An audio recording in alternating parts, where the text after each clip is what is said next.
अगर गुरुदेव के चरणों को कमल पुष्प के समान हम देखते हैं तो हम गुरुदेव के चरणों में अपने ब्रह्मरंध्र को देखते हैं, क्योंकि कमल पुष्प हमेशा ब्रह्मरंध्र का प्रतीक कहा गया है।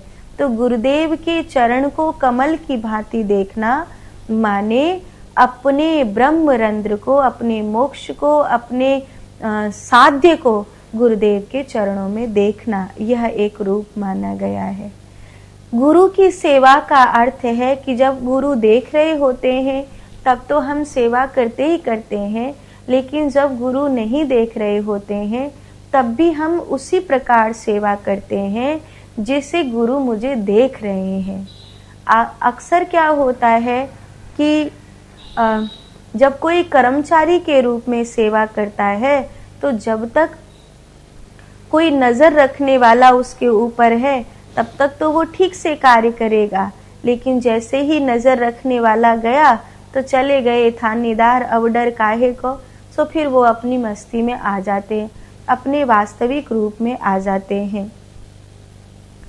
तो जो अपने वास्तविक रूप में, जो अपने सेवा भाविक रूप में जो ऐसा है कि आप उसे एकांत में देखें या उसे आप भीड़ में देखें, माने कहीं भी, कैसे भी, किसी भी स्थान पर देखें, वो उसी प्रकार सेवा कर रहा है जैसे 24 घंटे मेरे गुरु मुझे देख रहे हैं।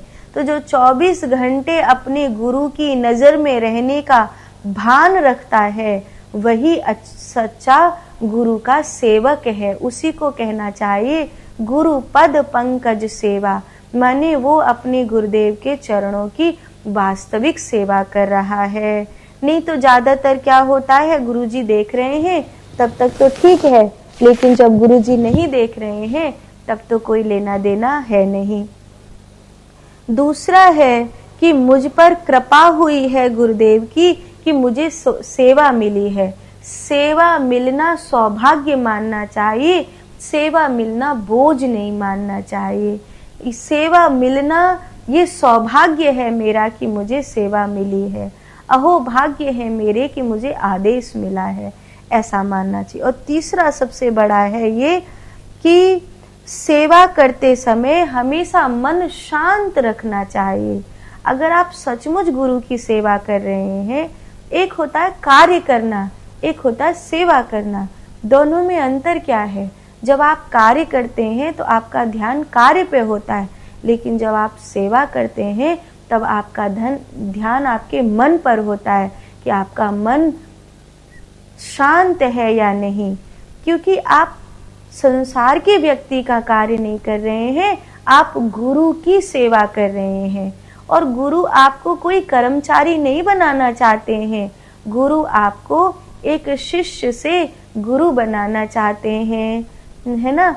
गुरु आपको मांझ रहे हैं अपने जैसा बनाने के लिए, गुरु आपको तैयार कर रहे हैं आपको अपनी जो उनकी दिव्यता है उसे धारण करने के लिए। मैं जैसा हूँ मेरा शिष्य वैसा हो जाए। जैसे एक माँ अपनी बेटी को अपने से ज्यादा निपुण देखना चाहती है, एक पिता अपने पुत्र को अपने से आगे देखना चाहते हैं, ऐसे ही एक गुरु अपने शिष्य को अपने से आगे देखना चाहते हैं। तो आपसे काम करवाना गुरु का लक्ष्य नहीं है। गुरु अगर आपको कुछ टोक रहे हैं, गुरु आपको अगर कुछ आदेश दे रहे हैं, गुरु आपको कुछ कह रहे हैं, गुरु आपसे कुछ काम करवा रहे हैं, तो वो आपको मांझ रहे हैं। इसीलिए उस कार्य में आपका मन शांत होना चाहिए, तभी आप सेवा का धर्म निभा पाएंगे। अगर आपका मन शांत नहीं है तो आप सेवा का धर्म निभा नहीं पाएंगे। एक समय की बात है, एक चेला आया था, तो गुरुजी ने उसको, वो ज्ञान पूछ रहा था, तो गुरुजी ने उसको कुछ आदतें सुधारने के लिए कहा। उसने कोशिश करी कि मैं अपनी आदतों को सुधारूं, पर पूरा वो अपनी आदतों को छोड़ नहीं पा रहा था। कभी कभी मन ऐसे चंचल हो जाता था तो इधर उधर थोड़ी सी गड़बड़ कर लेता तो गुरुजी को ना पता चले। तो उसको सजा मिली, जाओ धान कूटो। तो वो धान कूटने लग गया। धान कूटता रहा, कूटता रहा, कूटता रहा, कूटता रहा। गुरुजी ने बुलाया नहीं, वो आया नहीं। 12 वर्ष बीत गए, गुरुजी बूढ़े हो गए। अब गुरुजी सब चेलाओं से पूछ रहे थे, भाई अपने अपने अनुभव बताओ। तो सब अपने अपने अनुभव बता रहे थे। मन क्या है बच्चा, मन क्या है, बोलो बर मन क्या है। गुरुजी मन दर्पण है। अच्छा, मन दर्पण है, हाँ गुरुजी मन दर्पण है, इस पे संसार की धूल लग जाती है, जब इस पे से संसार की धूल हटाएंगे तो परमात्मा दिखने लग जाएंगे। बहुत अच्छी बात है बेटा। अच्छा तू बता मन क्या है। गुरुजी मन हाथी है। मन हाथी है, ये निरंकुश हो गया है संसार में। इस पर अगर आपकी कृपा का अंकुश लगा के रखेंगे, आपकी नजर का अंकुश लगा के रखेंगे, सेवा का अंकुश लगा करके रखेंगे, तो ये जो है निरंकुश नहीं होगा और मन नियंत्रण में रहेगा। मन हाथी है। ऐसे फिर किसी ने कुछ कहा कि मन ये है, मन ये है, मन वो है। तो गुरुजी बोले, अरे भाई उस धान कूटा को भी बुला लो, वो भी बता दे मन क्या है। अब वो उस धान कूटा को बुलाया, तू बता भाई मन क्या है। तो ऐसे तो उसने सत्संग में खूब सुना था। कोई कहता था मन ये है, कोई क्या कोरा कागज है, इस पर संसार की लेखनी चल गई है, इसको मिटाना है। कोई तो कहे कि ये जो मन है ये आकाश की तरह है, ये आत्मा का दूसरा रूप है, ये मन देवता है, मन असुर है, मन ये है, मन वो है। ऐसे तो उसने सत्संग में बहुत सुना था। लेकिन जब उससे गुरुजी ने पूछा कि तेरी अनुभूति बताइयो, किताब में क्या लिखा है वो नहीं सुनना मुझे कि मन क्या है, किताब में जो लिखा है वो भाड़ में जाने दे, तू बता तुझे क्या लगता है कि मन क्या है। तो बोला, अगर गुरुजी कोई सत्संग की, कोई किताब की, कोई गुरुजी की भाषा नहीं बताऊं, अपनी मेरी पूछ रहे हैं, तो मेरी तो बात यह है कि मन जो है धान है तो धान।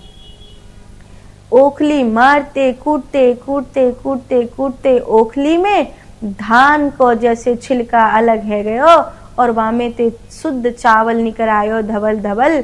ऐसे ही या मन में ते या कूटत कूटत कूटत कूटत जाको जो छिलका है वो अलग है गयो और ये मन तो मेरो धान है, कुट गयो। अब या में कछु ना बचो है। कछु लोग के मन तिल की तरह है, देखो कैसो कारो दिखे है, लेकिन नेक रगड़ मारो या भूनो नेक रगड़ मारो तो कैसो सुंदर सफेद रंग को सुंदर सो तिल निकल के आए हैं। ऐसे ही या मन को नेक तुम अपनी साधना में तपस्या में कसोगे तो ये बड़ो सुंदर निकल करके आवेगो। गुरु जब कोई सेवा देते हैं तो उस सेवा में कभी भी कर्म नहीं होता, उस सेवा में हमेशा मन को शांत रखना चाहिए। जब मन को शांत रखते हुए करोगे तो वो सेवा तुम्हारा धर्म बन जाएगा, वो सेवा तुम्हारी गुरु भक्ति बन जाएगी। तो गुरु पद पंकज सेवा तीसरी भक्ति अमान, ये तीसरी भक्ति है।